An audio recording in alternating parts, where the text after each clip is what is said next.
desiring to be a mom and not getting to is really hard.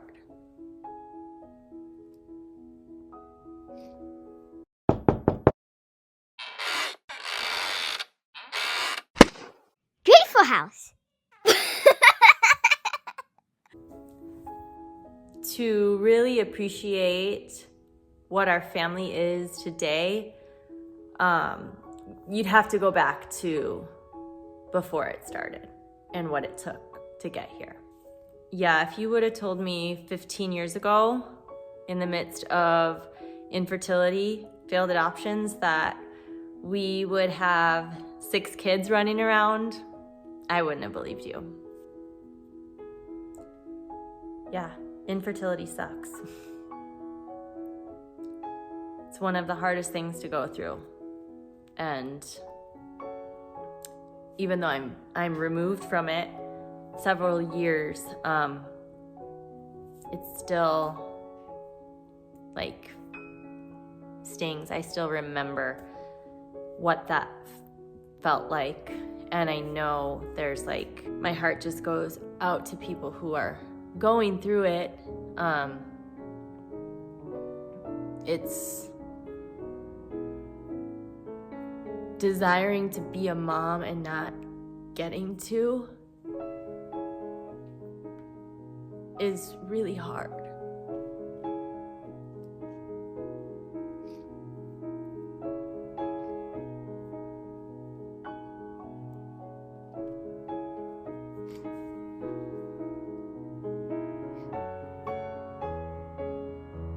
Having the desire to be a mom and knowing how much you would love a child and not getting to is one of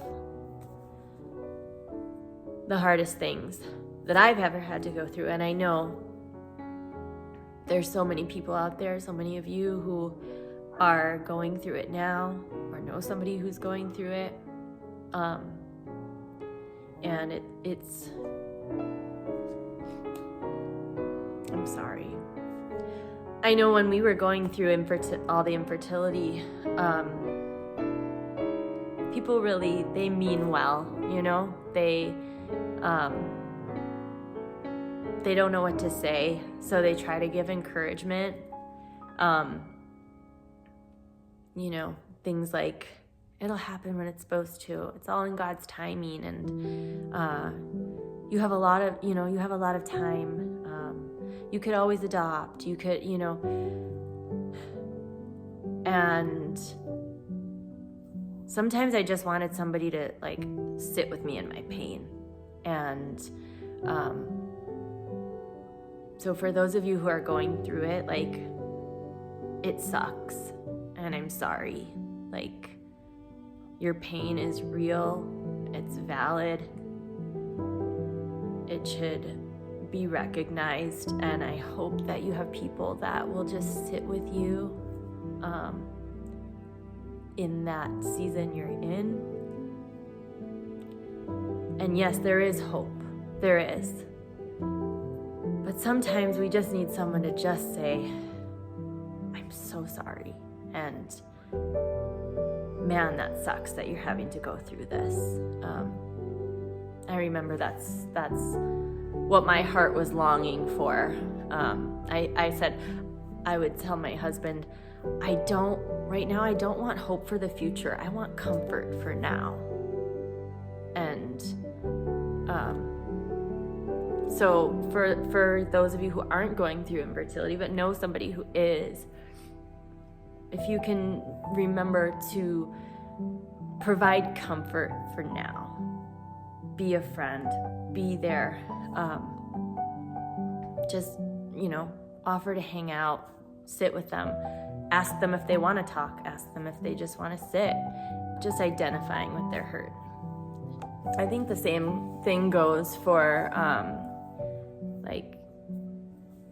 loss in general. When I'm thinking back on our journey, where we also had experienced loss through miscarriages, loss through failed adoptions, the same type of thing applies. I know we want to fix, right? We want to make it better for people. And I think sometimes the best thing we can do is just identify that it's hard, and it's okay to sit with somebody and be with somebody in their hurt and in their hard stuff. So I really think this can be applied to not just infertility, but any type of loss that somebody is going through, that we can come alongside and support people through their hurt, through their pain. And when someone feels ready, when you feel ready to hear that hope, to be looking for encouragement and inspiration, there are so many good stories out there, and so many people that you can look to. And I hope that our story can be one of those places of hope and encouragement, that when things look really dark, and they are really dark, that it doesn't always have to be that way. It won't always be that way.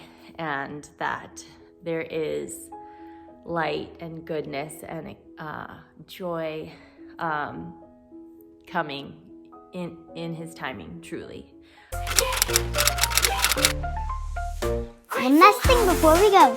Go tell someone something that you're grateful for. Go on, right now.